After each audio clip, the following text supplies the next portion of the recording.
This AIP project is all about assistive technology and twice exceptional students. It is a case study on one twice exceptional student in an advanced place calculus course. The problem is twice exceptional students may encounter difficulties that impact engagement and achievement in the classroom. This is what Halsey et al. Found in 2022. So, in my AP course, my students are expected to complete daily work and to write journals. They need to write a half-page journal on reflecting over their learnings for that particular section. So, students with disabilities have difficulties completing all of the work. My goal is to find technology that would remediate the disability. The first important thing to understand is what is twice exceptional, or 2E. Nicole Megan Foley Nickpan is a leading researcher in twice exceptionalness. She and Asseline found in 2020, they defined twice exceptional as students who are gifted in one area and have a disability in another. And the problem is that there's a lot of ambiguity with twice exceptional, and the reason is that gifted is not universally defined. What is gifted could be different from school to school, from state to state, from country to country. And because giftedness is not universally defined, that also leads to ambiguity with twice exceptionalness because it's giftedness and a disability. Now, the disability could also be with a learning disability, a behavior disability, or even an autism. So, my particular student is gifted mathematically with a specific learning disability. His strengths are verbal reasoning, critical thinking, and solving challenging problems. His challenges are in decoding, self advocacy, and writing. Now, student engagement has a lot to do with achievement in the classroom. Halsey et al. Found that there's a direct link between student engagement and academic achievement. So I looked into that, and there are three main types of student engagement: cognitive, emotional, and behavioral.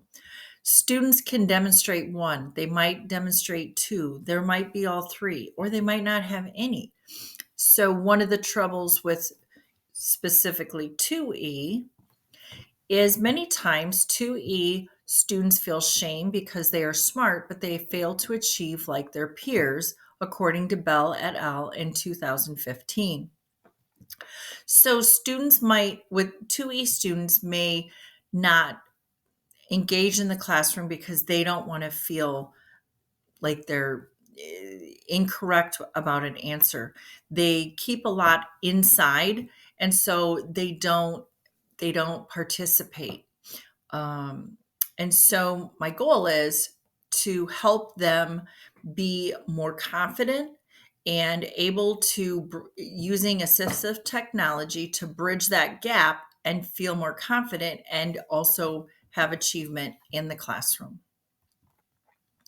So my first plan was using speech to text technology to assist the writing disability of twice exceptional students.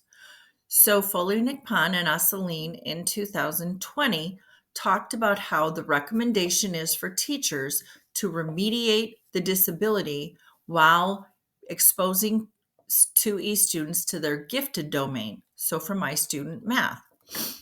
And so my plan is that I'm going to work with him so he is able to complete his journals verbally rather than writing them out because of his writing disability. And so technology would be used to remediate that disability. So what I'm going to do to assess that is to compare the final work that he turns in using this technology compared to the work from first semester.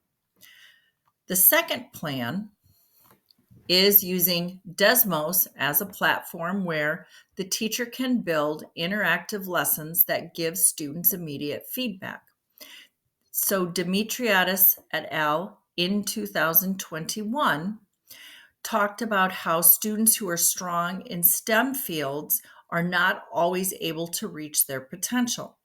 So I could use Desmos to create interactive lessons where he could go on and instead of writing them, he's more of a technology guy. So he could actually get immediate feedback on the lessons. And this way, using the technology, he could achieve more. And once again, I would assess the work he completed from the first unit to this unit. The third plan was to use Satori as a creative alternative to writing homework and journals on paper. And Siegel et al. In 2020 talked about finding meaning in their learning. So my thought was the student could be creative in how he could create stories and of his learning. So whether it's using screenshots or websites or using all sorts of different things, and the student themselves would actually be able to do their own. Every website would be different. Every student could have their own, and I liked that idea. And once again, would compare the work from one unit first semester to a Satori unit second semester. But ultimately, I decided I'm going to go with plan number one. I felt, first of all, Bell et al. In 2015 discussed the characteristics of 2E as learned helplessness, low self esteem, and inability to set realistic goals. This is my student to a T. He likes to create excuses. He's not very confident about some things. And he'll say, "Oh, yeah, I'm going to do that," and never quite getting around to doing it. So I felt that through this technology of the speech to text would be the most effective for my student because it wouldn't just be my course. If we could create some confidence with the technology, he could use it in other courses as well. So this would be the bridge between his giftedness and remediating the disability. So the very first week, I talked to the district coordinator of 2E, and she recommended using Flipgrid to do a recording. Not maybe starting with the speech to text, but start with Flipgrid and just make a recording. Then I met with the student and we talked through the plan for the coming weeks. And I talked to his mother and received her permission to move forward with the study. Then we set up different times that we were going to meet after school where it was just the two of us and it was less intimidating. So the second meeting with the student, we just had a conversation. I didn't want the student to be overly nervous about the technology or the different things we needed to do. I just wanted to have a conversation and make him comfortable with the process itself. So he pulled out his notebook, I pulled out mine, and we noticed that his notebook wasn't very full of notes. So we ended up just using mine. It was a little more detailed. And then we just talked through. And when he'd kind of run into some roadblocks and wasn't quite sure where to go, I just kind of prompt him and guide him along the way to show him kind of what I was looking for with his reflections. The third meeting, we discussed the next section, but this time we recorded it. We still had the same kind of conversation, but we recorded it using Flipgrid.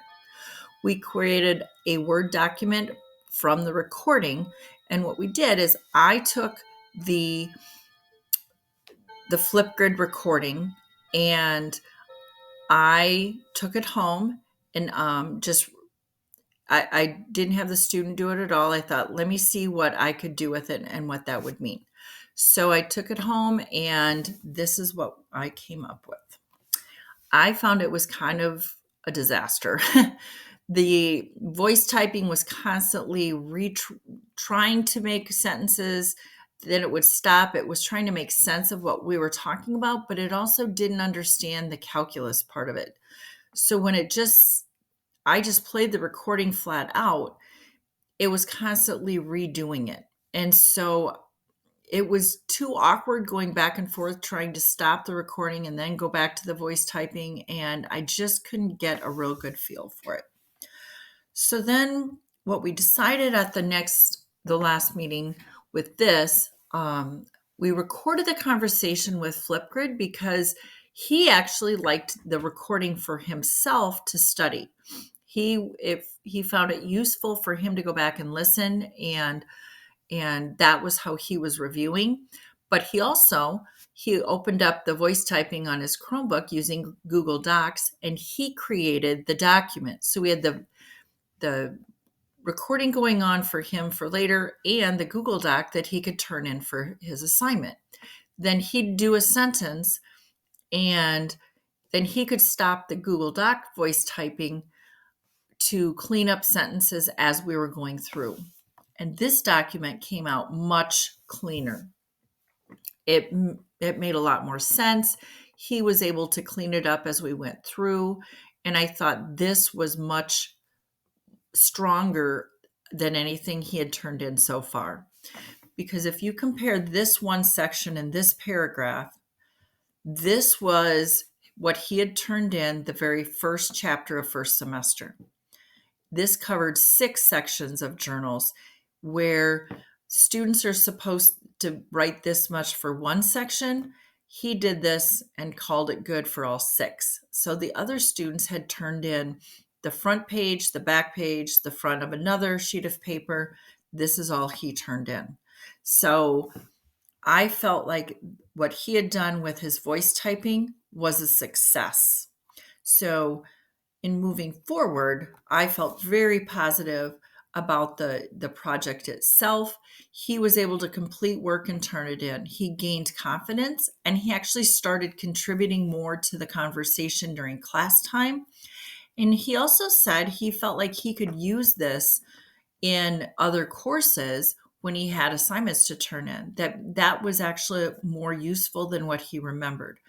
He had tried the voice typing in the past in middle school, but what the middle school teacher did is pulled him out of class by himself, and he isolated him because it needs to be quiet. But as a result, he felt singled out and he was embarrassed. And so he didn't have a good feeling about the voice typing initially, and that was why. And so he felt like moving forward, he'd be able to transfer that type of work to other, not just finishing things in my class, but also to other classes and possibly future college classes as well. Now, the other thing that I was happy about was in thinking through a lot of different plans. I really like the Satori plan because I felt like that would be a plan. I thought of another student that would be helpful because he's very creative.